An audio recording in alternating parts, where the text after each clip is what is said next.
Hi. We're talking about David and Goliath, which we've heard that story a lot. What I do encourage, I'm going to give you some activities, go over a couple of things and give activities. One, read the story again, go through the story, act the story out as a family. Realize that the true hero in the story is not David, it's not his art marksmanship, it's God. It's the God he serves. You see, David had spent time with God alone, with the sheep, singing to him, ministering to God.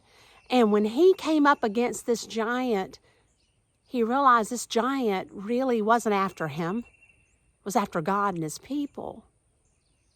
He wanted to invoke fear. That's always what the enemy wants, is to invoke fear. Fear is his weapon of choice. It was no different then. But David did realize who the enemy really was coming after, and it was really, God's people. It was to slander the name of God. And David dared to stand up. Now, we talked about fear not, for God is with you last week, Isaiah 41:10. And if you made that little, the little sign, then I'm going to ask you to do something else in just a few minutes with that to remind us to fear not. We also talked about having the fear drill. Where you have a place, somebody yells fear, and you run to that place and you pray for somebody on a list that God's given you during this time. I think we have to be proactive during this time. It is scary. Is it wrong to feel fear? No. Was it wrong for David to feel fear? No. It's not wrong to feel it. But when we feel it, I just want us to remember to run to God during those times. Run to him, talk to him, tell him how you feel. So I want to encourage you guys to do that. So have your fear drill. I also want to bring up Romans 8:31, and it says, if God be for us, who can be against us? So on your little, if you made the little sign on the popsicle stick, on the other side, put the word if.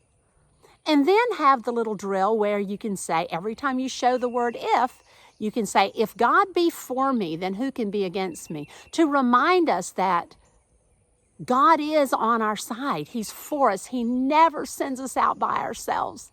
He's always with us, and he wants to remind us of that, even during this scary time.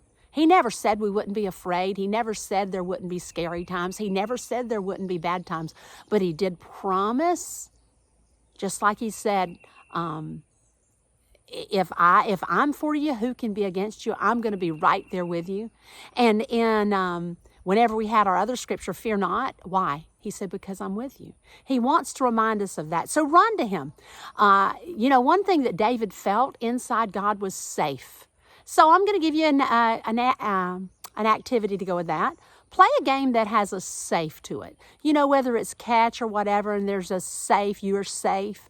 Go to a certain place and you're safe. Another thing, if you want a suggestion, is paper ball. Take a piece of paper and ball it up and play a baseball game. And have the dad or somebody else be the umpire that claims people safe when they go around. Use your hand for the bat.